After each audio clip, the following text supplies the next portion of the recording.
7-8 kilometre শুধু জঙ্গল, দুদিকে শুধু জঙ্গল। সেই জঙ্গলের ভেতর দিয়ে আমরা চলে গেলাম গড় জঙ্গল।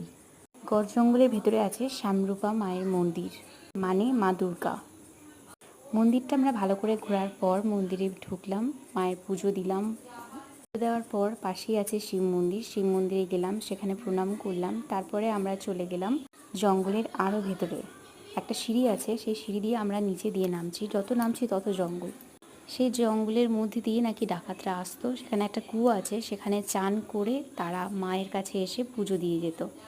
তারপরে আমরা আর একটা জায়গা আছে, সিঁড়ি দিয়ে ওপরে উঠে বললাম। সেই সিঁড়ি দিয়ে উঠে যত উঠছি আর পাশ দিয়ে তাকাচ্ছি, দেখছি তত জঙ্গল আর জঙ্গল, যত দূর চোখ যায় শুধু জঙ্গলই দেখতে পেলাম।